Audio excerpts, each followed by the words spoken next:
right, my beloved students, lovers, and haters of composition, welcome to another writing workshop with Kristian Kuhn, affectionately known as the Bob Ross of composition. And in this writing workshop, I have for us another playbook steal from Stephen Blake Crowder's Change My Mind series. And today's topic is this: change my mind. Pot was legalized to keep you stupid. All right. And I'll unpack the prompt in just a second here, because students can take this very literally if they want to, or they can use it sort of in a connotative sense, which is the direction that I took it in my exemplars. So just to kind of give some background information on this, I've had a lot of luck, especially in terms of engagement, running literature circles. And I kind of had a eureka moment and said, aha, why don't I give student choice for essays? So I know that I need to teach my students argumentative synthesis writing. So in my Stephen Blake Crowder Change My Mind series, I have writing workshops for the following topics. Change my mind, the NFL is rigged. And that video is posted in my YouTube channel. Change my mind, TikTok kills brain cells. And again, that's not a literal statement, right? And I have models and exemplars in that writing workshop too, to show how to pull the strings of my heuristics from start to finish for that essay. Third one, change my mind, today's music is garbage. Fourth one, change my mind, holy moly, ban cell phones in schools already. And that's what I got going on, plus this one here. So all of those are in my YouTube channel.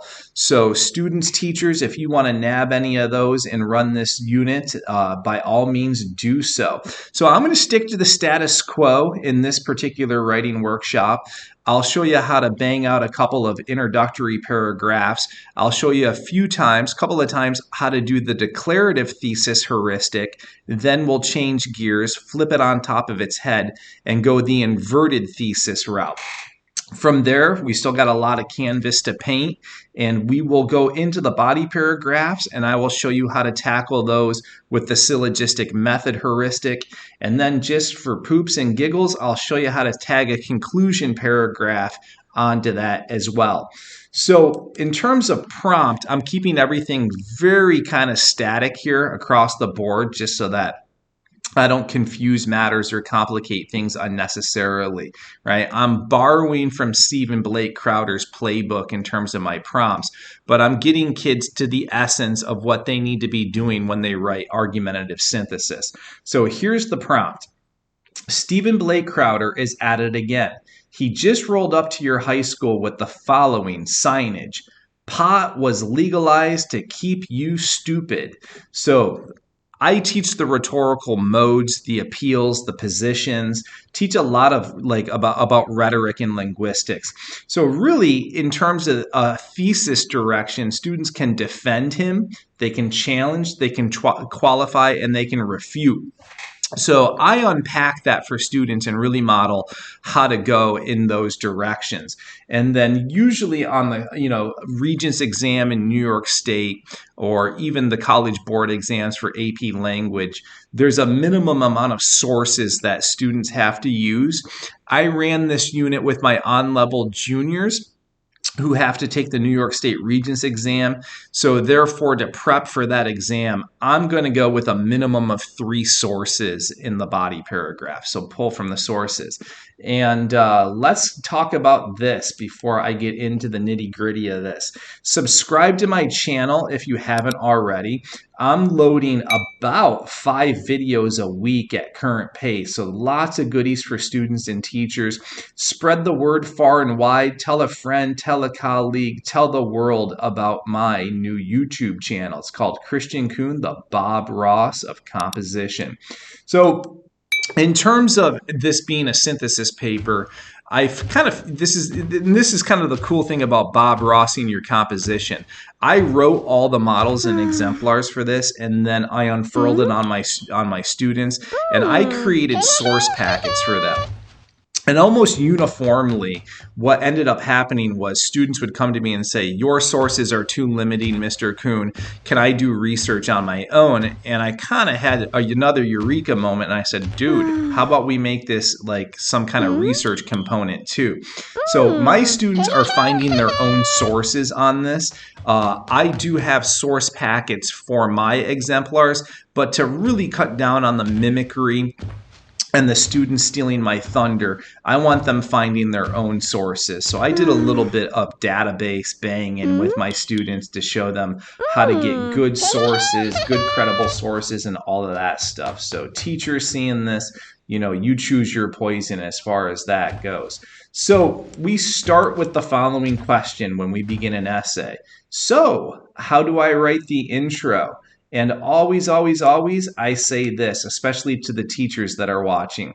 You got to Bob Ross your instruction. And I think that's important for students to hear too.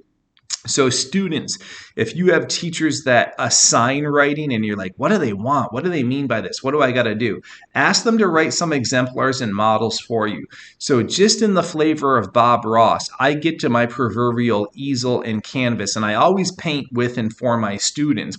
And just like Bob Ross, I use something called heuristics. So if you're familiar with Bob Ross and you've seen The Joy of Painting a few times, you know that whenever he tackles a natural landscape, he employs the heuristic of the wet on wet technique.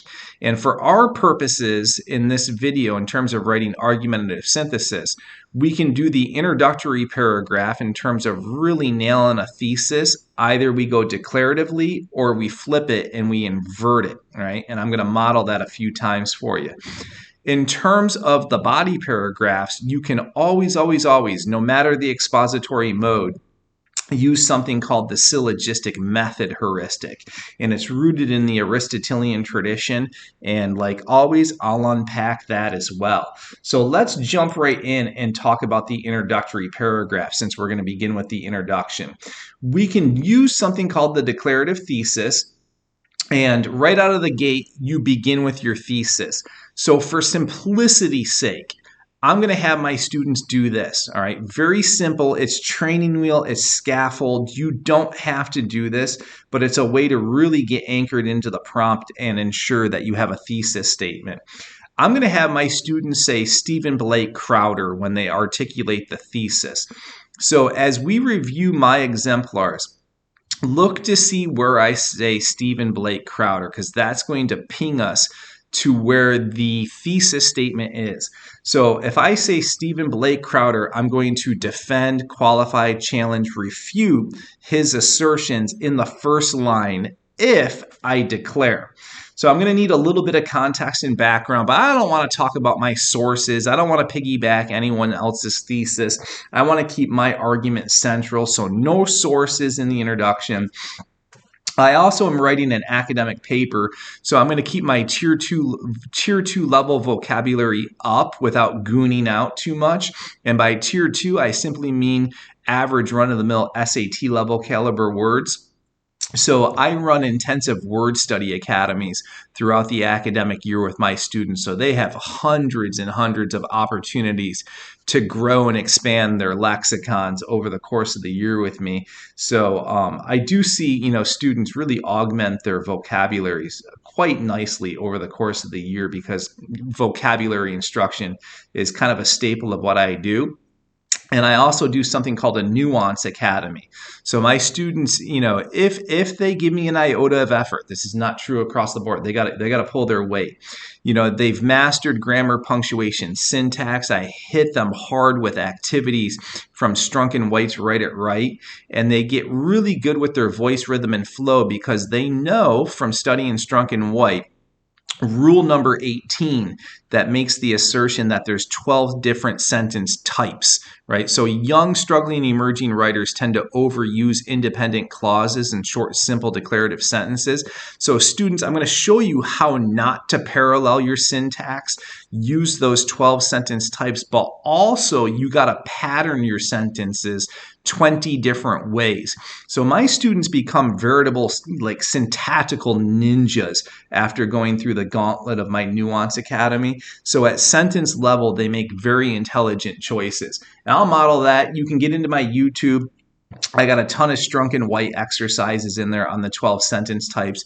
I gamify and do a lot of edutainment exercises with the grammar, the punctuation, the syntax, so you can solidify that stuff by just backtracking in the YouTube channel. And then I have videos on how to write all 20 sentence patterns. So all's groovy. You can check that out. And then the kicker is introductory paragraphs are going to be 4 sentences long. No more, no less, 4 sentences long while we're learning the heuristic. But here's the catcher. We can invert this and end with the thesis. So a student might say, I could begin with a hook, an analogy, the context, the background, and as I funnel it down towards the 4th sentence, that's where I'm going to say Stephen Blake Crowder. In my last sentence, drop the thesis there. Same old stuff. You got to, have ample tier 2 level vocabulary so that you sound academic. Flex on those sentence constructs, and then ka-ching, 4 sentences.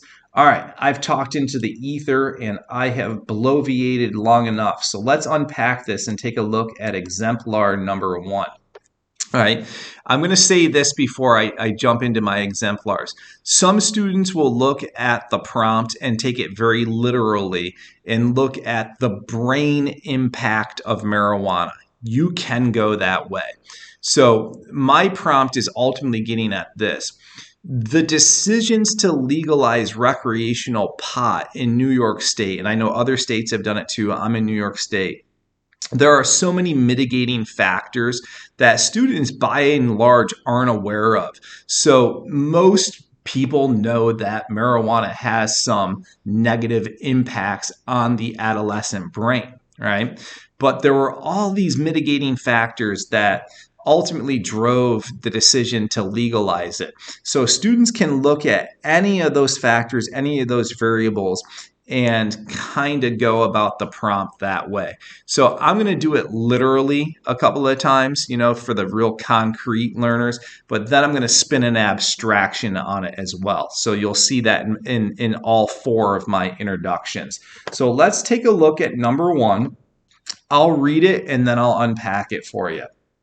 Whether one wants to admit it or not, recreational marijuana use is far more damaging than most suspect. Not only can it irreparably damage the adolescent brain, but it can also serve as a gateway drug, which it often does. In spite of knowing the negative consequences of its usage, most state and local governments have legalized it in recent years. Stephen Blake Crowder is unequivocally correct in making his assertions. So let's play a game of I Spy with my little eye. So the thesis statement's essential, right? That's like the guts and glory of an introductory paragraph. Where do you spy with your little eye? The name, Stephen Blake Crowder.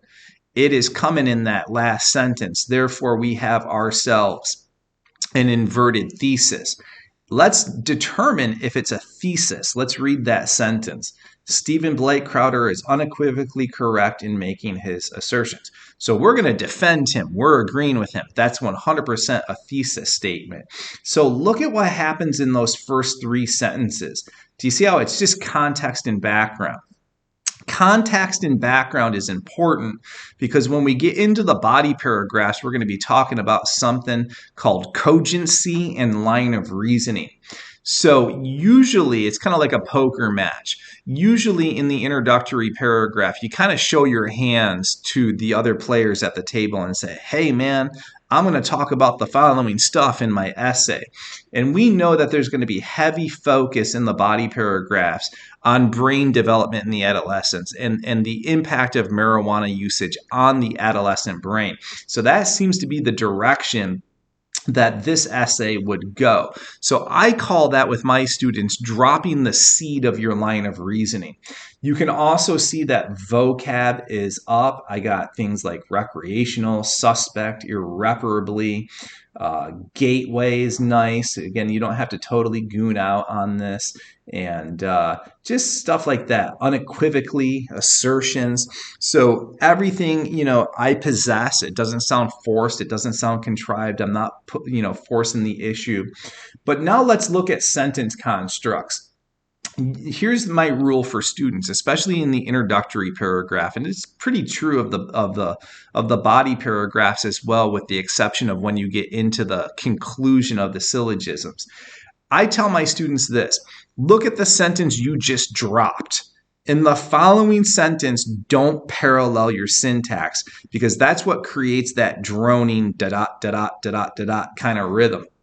So if you dropped one sentence construct, run like heck from that one for a couple of sentences and don't reiterate it for a few sentences down the road. That is kind of a way to ensure that your voice rhythm and flow is not monotonous.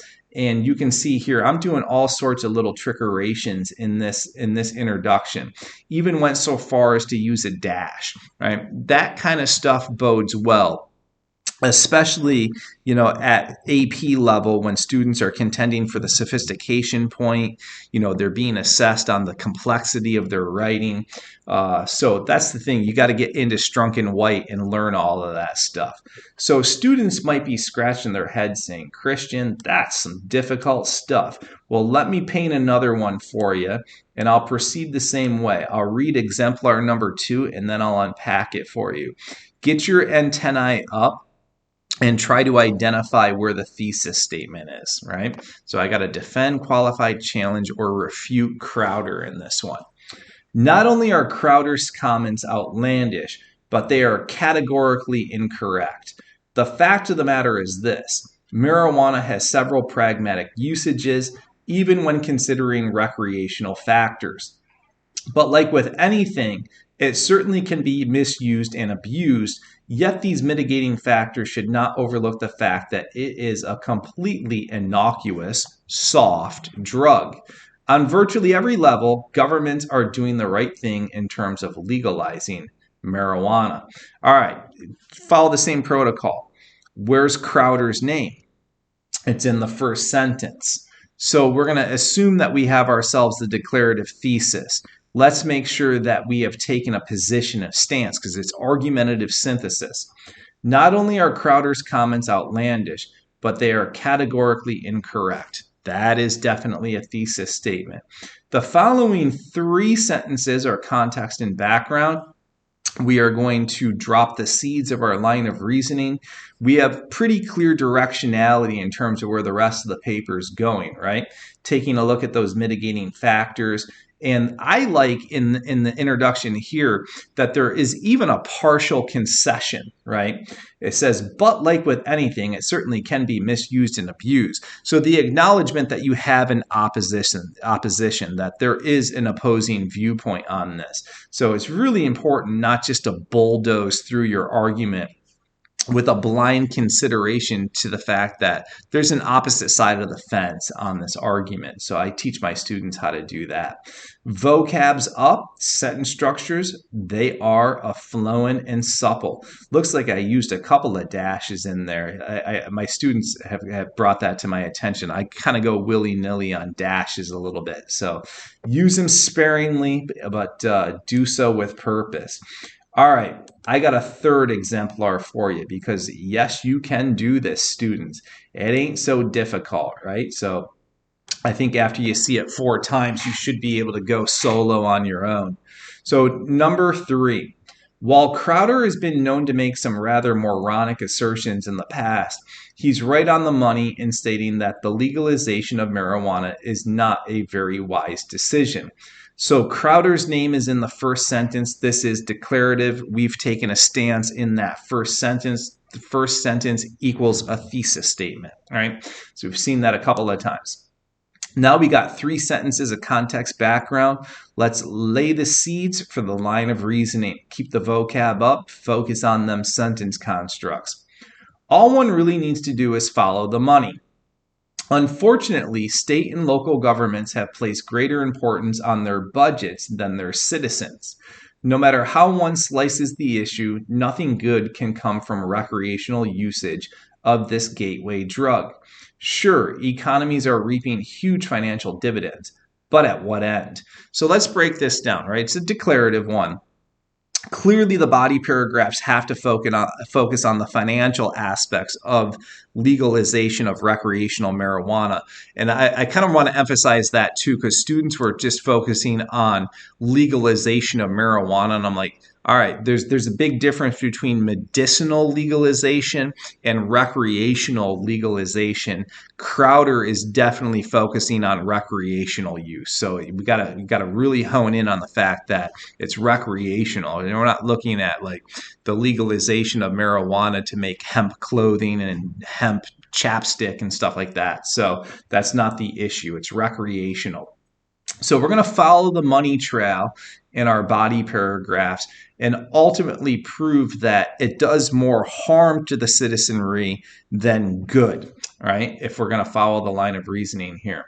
I like the vocab in this, like moronic assertions. That's all very good. Didn't really overdo it in this one. What else is in there? Gateway, reaping, dividends, right? So good tier 2 level words like that. Now, I did something that I often advise my students not to do in the introduction. I'm not a big fan of rhetorical questions because oftentimes students fall on their faces when they drop a rhetorical question. Here's the rule in my classroom. You are allowed to use rhetorical questions, but do not begin your essay with a rhetorical question because it's kind of closely akin to this linguistically. If somebody asks you a question in an argument and then you follow up, with their question with a question, that's usually an indication of passive aggression, right?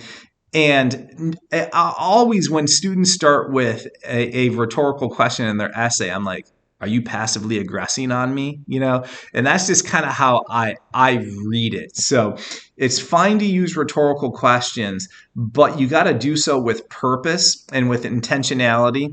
And I usually reserve my rhetorical question until the fourth sentence. So look at my question here.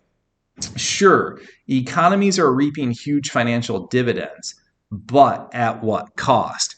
I'm going to get into that in my body paragraph right next to sweet, right? So it's actually a pretty decent rhetorical question, and it sort of front loads where I'm going in my next body paragraph.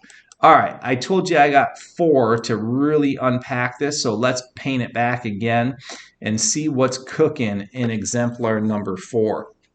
So I spy with my little eye that Crowder's mentioned in the 4th sentence. So it's probably going to be an inverted one. And let's see what we got. Typically, the job of the government is to overstep their bounds to only trespass into the personal lives of its citizenry. But on rare occasion, these governing bodies loosen their neck choke holds and allow individuals to make adult decisions all on their own. While there are certainly downsides to legalizing marijuana for recreational use, so I like that partial concession again, the positives certainly outweigh the negatives. Crowder unfortunately has it all wrong. Legalization is a means to give people free choice, a concept our country was founded upon. So you can see here again, the seeds for the line of reasoning are dropped in that, like good, fertile, fecund soil in that introduction is what I often tell my students. Poker match, show your cards, or liken it to like a football game where the quarterback goes up to the line of scrimmage and tells the defense, hey, dude, I'm going to run this play on you, right? That's kind of the purpose of an introductory paragraph. You announced your call. So students, keep the tier 2 up and focus on those sentence constructs. Thesis first, thesis last, context background. Don't regurgitate any sources in that introductory paragraph. All right, good place to pause. Students, give it a whirl. Look at each other's writing. Maybe even have a teacher look over your shoulder. Make sure that you're crushing this. Because if you have a good introductory paragraph, you have a super good solid foundation for the rest of your essay. which takes us to the next question because the intros are done. So, how do I write the bodies? And I've alluded to this already. You're going to proceed syllogistically. And here's a brief history and explanation of the syllogistic method. Comes from Aristotle, comes from the Aristotelian tradition. Aristotle ran a school called the Lyceum, and the townsboys would go there to learn about polemics, oration, debate, wordsmithing, word wrangling, kind of like law school today. And they would throw out these juicy, essential questions, just like we're doing. And a classic question appears in a seminal text that students, if you take like an introduction to philosophy course or linguistics course, you may study this book down the road. It's called Plato's Republic. And the essential question is, what is justice? So with that essential question, what is justice? The philosophers, the scholars, the think tankers would step to the proverbial mic and they would drop their definition. And Aristotle, just like us composition teachers, said, geez, some kids are exceptional at this and some are kind of meh and some just get completely waylaid and lost. So he had a eureka moment in studying like the inner machinations of the good orators. And he said, I got it. They're like proceeding mathematically. There's like a calculative formula that they're following. And he developed a heuristic, just like Bob Ross has his heuristic. Aristotle had one too. And he coined it the syllogistic method. So it's basically when you argue premise to conclusion. So if I were to say to you, premise 1, arsenic is deadly, you'd nod your head and say, yup, Kristian, you are correct. But if I proceed it with premise 2 and say my dog ate arsenic, you're all going to naturally conclude, uh-oh, Kristian, that ain't going to bode so well for your dog. Your dog is going to die, right? Aristotle called that cogency. And in our body paragraphs, we're going to have 3 steps, 3 moves in order to sustain the line of reasoning or to keep it cogent. So what's that heuristic look like in terms of doing argumentative synthesis writing? Here's the kicker. First premise is going to be an argument containing a why reason. Here's why. In the thesis statement up top in the introductory paragraph, we don't give our why reason. We're just going to state our thesis. Yes, Crowder's right. Crowder's wrong, or he's kind of right and kind of wrong. We qualify it. But we don't get into the minutia of the why. We save the why reason for this space right here. So here's some other news on the first premise. It's going to take 3 sentences to write this. And again, here's my reason. I always have a rationale for things. On FRQ1 for AP language, the College Board often states, your argument must be central. The minute a student begins to quote, paraphrase, piggyback a source up top in the body paragraph, you've lost the centrality of your argument and you ain't no longer arguing, right? You're summarizing.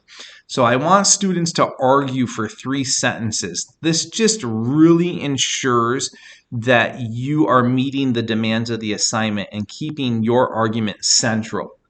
So beginning in the 4th sentence, I want students to begin to quote and or paraphrase, get into the textual support. This is where you use your sources to help advance your argument.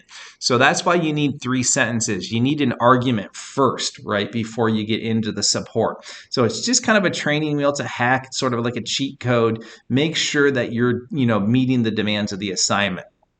We know we have to use 3 sources, so I'll model how to do that. And then body paragraphs need conclusions. So this is where the textual analysis comes in, and we're going to link back to Crowder. We're going to link back to the prompt. We're going to echo the thesis and keep the promise of the first premise.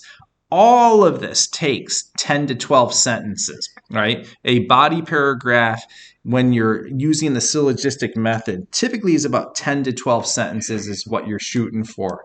So we got to ask ourselves the question, how do you write a first premise? What does that look like? Well, my friends, I got a couple of stems for you. I'm not a big fan of templates. because templates tend to front load things and put too many words in students' mouths. And I think it precludes you guys from doing original thinking. And I think you're too intelligent to be told what to write. I trust you. But as you're learning the heuristic, if you need a stem, here it is. There is a clear reason as to why. Or if you have multiple reasons, you could say there are a couple of reasons why, and you get into your argument. Here's the thing. If a student says reason why, by default, you are going to articulate a reason why. So for whatever the reason, sometimes students have trouble stating the reason why. So as you're learning how to express that, how to articulate that, by all means steal that stem, but eventually kick the training wheel off and remove the scaffold, because it's not the most sophisticated thing to do. So here's an example of one. All right, I'm going to write two first premises for you, one with my stem and one without it. So here's my first one. There are several reasons why Crowder's claims are untrue and off the mark. First, studies unequivocally showed that responsible recreational use, like alcohol and tobacco, has very little negative impact on the individual. Second, marijuana usage has been linked to fostering and nurturing positive traits such as creativity, empathy, even increased happiness. All right, one of the things I do with my students is this. I will read their first premises with them. And during writing workshops, I'll say, hey man, what's the promise of your first premise? Because you got to be able to articulate the promise, because that's going to dictate your line of reasoning. You need quote and or paraphrases for everything that you promised in that first premise. So I did something in here called the enumerated approach. And when you enumerate, you can go in that first second method, right? You just kind of list the direction of where you're going. So let's look at my first. It says, first, studies unequivocally showed that responsible recreational use has very little negative impact on the individual, right? So if you do it in moderation, it's actually okay. It's not going to cause you harm. I got to prove that now with quotes and or paraphrases. Let's look at my second. Marijuana usage has been linked to fostering and nurturing positive traits. So I'm going to need to show and prove with quotes and or paraphrases the positive implications of smoking marijuana. And that's where I need to go in my body paragraph. So let's review that. First premise, 3 sentences, argue the why reason. Once I'm done with my first premise, I go quote hunting and or paraphrase hunting. So I get into the source packet and everything's nicely annotated, and I'm cherry picking exactly what I need to keep the promise of the first premise. So let me model how to do this from top to bottom, the whole syllogistic body paragraph, using a different first premise that kicks the training wheel of the stem off. So here it is. Again, 3 sentences, why reason. The argument boils down to one simple fact. Money dictates how policymakers wield laws. Governments know full well all the myriad negative consequences of legalizing marijuana for recreational usage, but all they care about is the bottom line, which in this case is their bank accounts. Despite the increase in addiction, death, and healthcare, state governments would rather turn a blind eye so as to pad their wallets. All right, same protocol. What am I promising here? I spy with my little eye that I'm focusing a lot on the idea that money dictates the decision to legalize recreational marijuana. But I've also kind of gotten to the fact that, I got to focus on addiction, death, and the health implications of this, the health ramifications. So what do I need to do? I got to go get quotes and or paraphrases for all of that, right? So the second premise is the support and the analysis. And it's actually the big bulky part of the syllogism. So look at this slide. All right, this is all second premise. So I got all my quotes and or paraphrases in there to substantiate my claims, to stay cogent, to have an intact line of reasoning, and to really hammer my argument. So second premise begins fourth sentence, And I always transition into my sources. So look at this right here. Take as a case in point the state of New York. So I'm getting focused, right? I got to get intentional, and I have to keep it bite-sized because I only have 10 to 12 sentences. When marijuana was first legalized for recreational purposes back in 2021, the state was so far in debt that local municipalities such as fire and police departments, even public schools, were on the verge of being shut down for lack of government funding. Source B. Let's talk about how I quote. So I use something called the 5-word rule, and it means this. I place a minimum, so not exactly, a minimum of 5 words in front of the quote, and I keep the quote small. You'll also notice that when I quote, I tend to bracket a lot. The reason for that is I want the quotes to be conversational. I don't want any brusque, abrupt, like skidding, halting, transitions in and out of the quote. And again, AP level, I care about this with on level as well. You got to quote well. They have to be embedded, and I want to see silky smooth quote transitions. All right. So I quoted, I gotta, analyze that now. Kathy Hochul, governor at the time, was presented the pros and cons of the debate. And while the cons far outweighed the positives, she went on record as saying that some people would need to be sacrificed in order to serve the benefit of the larger community. Source D. I use the 5-word rule again there. Silky smooth quote transition, right? You can see here that I'm keeping the promise of the first premise, right? I'm laying down all my evidence, all my facts to really hammer home my argument. Let's keep going. This is disgusting. The chart in source E spells out all the real consequences of Hochul's decision making. Rehabilitation centers are now overflooded with addicts seeking help. Cities have seen Cities have seen record increases in homicides and violent crime. DUI deaths are rampant, and there's a huge increase in the use of harder drugs, which makes sense given the fact that pot is a gateway drug, right? So again, teeter-totter balance the quoting and the paraphrasing. You don't want to do one far more at the expense of the other. Policymakers knew that this would happen, but dollars and cents often drive policy, even if that means the result of catastrophic consequences at the public's expense. So you can see there, I paraphrased with utmost deliberation. All the quotes and paraphrases are super linked up, very germane, very relevant to the promise of the first premise.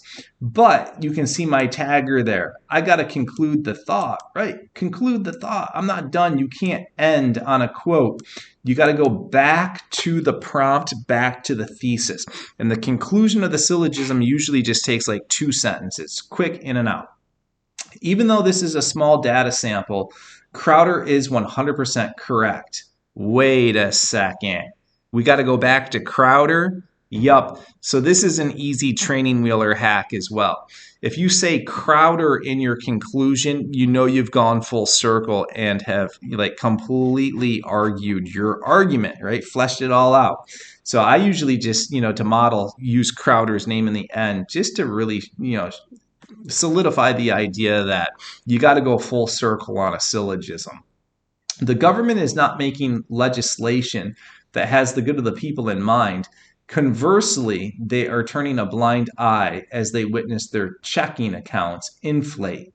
I began with money, I end with money, right? You can't deviate. You have to keep the promise of the first premise if you want a tight line of reason and you want to stay cogent.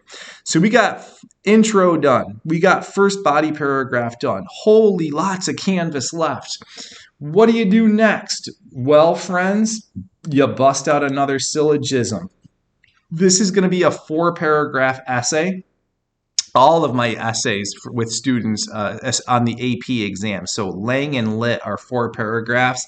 And then with my on-level juniors, we do 4 paragraphs as well with practice for Regents exam type writing assignment. So my students do 4 paragraphs on the Regents exams. So in the third paragraph, you're going to do the same thing. 3-sentence first premise, 4th sentence begins the second premise. Get all your quotes and or paraphrases in there. You got to go quote, paraphrase, hunting after you write the first premise. Throw a conclusion on that body paragraph. We haven't talked much about rebuttals and concessions. Usually in the second body paragraph is where I do that. And I'll do some videos down the line where I explicitly teach rebuttals and concessions. But for now, let's wrap the essay up and slam a conclusion onto this, right? So I do use some stems early in the beginning of the year. And again, these stems are just to hold you up while you're learning. Ultimately, you want to take them away, right? And be more authentic and organic in your writing. So you can begin a conclusion this way. Simply said, evidentially, in no other words, when it's all said and done at the end of the day. And conclusions are kind of like grand finales of fireworks displays. It's the big encapsulation of everything you said.